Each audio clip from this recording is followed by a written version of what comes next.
یک ji hunermendên ku wê beşdarî Festîvala Qamişlo bibe ji Bakurê Kurdistanê hunermendekî navdar e, naskirî ye, dengê wî gelekî xweş e. Azad Bedran e, mîvanê min e ji Amedê dibe mîvanê min. Azad xêr hatî, kêfxweş bûm. Te ji Amedê dikime mîvanê xwe. Yekemîn car e Gelek Azad. spas, keke dilbixîn, silav û rêz. Serçavê min. Azad yekemîn car e tê biçî Belê. Rojavayê Kurdistanê? Keke dilbixîn 2014 em bi komekî re çûbûn. Vê çaxê komekî me hebû koma ciwana. Carekê ez çûm. Lê ev cara duduye wek Azad Bedran ez diçim.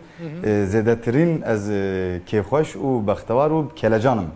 Bêhtir wê ji bo te Rojavayê Kurdistanê çi balkêş be? Yanî min derbasî Rojavayê Kurdistanê bûyî, bêhtir dixwazî bala xwe bidî çi bibînî? Tu meraqa çi dikî li Rojava Azad? Xwedê kekê dibixîn beriyer tiştî ez yên ku li me temaşe dikin ez silavên germ ji wan re dişînim her çar parçeyên Kurdistanê. Bêguman her deverekî Kurdistanê bo me muhîm e, bo me xweştir e. Lê bo min Rojava û taybetî jî Qamişlo bajarekî nizanim pir hêstiyarî ye û ne tenê Qamişlo nisêbîn jî wisa ye ji zaroktî heta niha nizanim çima ez dema diçim nisêbînê jî xemgîn dibim û li wir Qamişlo dinêrin dîsa xemgîn dibim.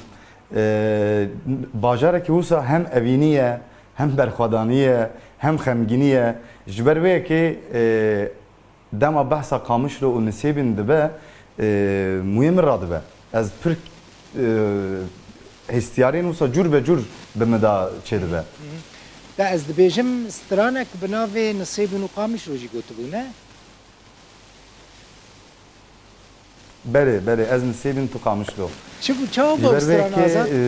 Ew stran çawa bû Azad? Dûr me dinivîsîne. Ew stran çawa bû?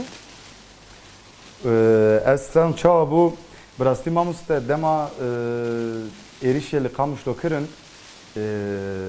hevalekî me hebû navê wî Bêrîvan Zînzal. Ev jî helbestekî nivîsan ji min re şan ez jî gelek wisa li ser min bandor çêkir. Digot ez nisêbîn tu Qamişlo wer dilê min bi agir bişo.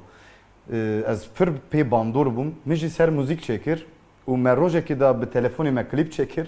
Ez çûm stûdyo min xwend bi gîtar û tembûr tenê hew. û me li telefonekî jî me dîmenekî girt û me par vekir. Roja ku mer par vekir gelek kes aciband û gelek belav bû. Piştî vîya ev stran gelek hat acibandin jî mînakekê ez dixwazim bêjim. Roja ku me vê stranê avêt li ser vê çaxî Twitter bû ne X bû malpera sosyal medya. Yekî ji min nivîsan got ez şervanekim got li berê min nisêbîne ez li Qamişlo me û ez giriyam. Ji ber ku got ez niha ev stranê te gudar dikim. Yani bo min serbilindiyekî pir biwate bû yani vê roja. Piştî vê roja ew stran hat ecibandin û ez jî pê şad bûm. Ji ber ku bi stranekî bi vî rengî stranekî te bê gudarkirinê ew kêfxweşiyekî ji bo hunermendekî Kurd serbilindiyekî mezin e. û heta anha jî ez di vê hêjan û kelejenê demek ku ez ê herim ev stranê li wir bêjim. Tê herê ez Nisêbîn tu Qamişlo tê herê ji Qamişlo Nisêbînê bibînî. Mesela Azad eger ji te bixwazim hema perçeyekî biçûk tu ji vê stranê bêjî? Hazirî? Erê serçawa kekê dibixîn. Bo Qamişlo û Nisêbîn. Baran barî li ser xete behna axete ji bin xete kirasê mirne serxwe baveje çaraliyên heval tên ez û tu li bahev lê gelek dûrî hev ez nisêbîn tu Qamişlo wer dilê min bi agir bişo ez nisêbîn tu Qamişlo wer dilê min Bi agir bişo ده هر اوی کرد دبیجن ها دنگ تا لدنیای به براستی گله که خوش بو همو کردین روجاوی کرسان اشتا حزکن آزاد طایبتی قامش لوه به هیجان خلکی قامش لو بندا چونات تبه و تیهری ببینی قامش لو نصیبین دو خوش کن دناور واندا 0 نقطه ها یعنی 0 کیلومتر ها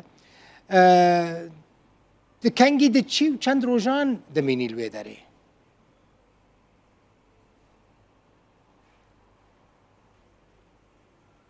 آزاد دنگ میده بیسی دنگ میده بیسی دنگ نما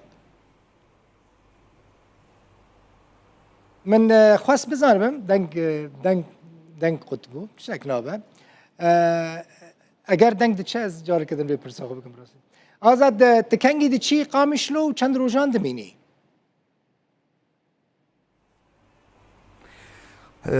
کەکێ دبلوخین تشتێک و ez berdikevim jî ev pirs bû ji ber ku hevalên me organizatör beriya 2 hefteyê xeberê dan me ji ber ku gelek programê me hene û li Bakur û li deverên din tenê hew ez li sisê mehê ez ê werim û çarê mehê mecbûr ez vegerim lê ez soz didim ez ê dîsa werim û heftekî zêdetir gerek her derê Rojava û her derê Qamişlo ez ê gerek bigerim û ez êrim Afrîn Kobanê دریکا همکو یا جزیره از خوازم لهر داره حسکه هر بخیر گرک هرم ببینم بخیر بچی روجاوا و خلک می روجاوای کردستان البنده بن آزاد بدران و ورا جمع و گلک سپاس آزاد کیف خوش بوم یکمین جاره دبی میوان من جه آمده هنرمند خوش و هیجا زور سپاس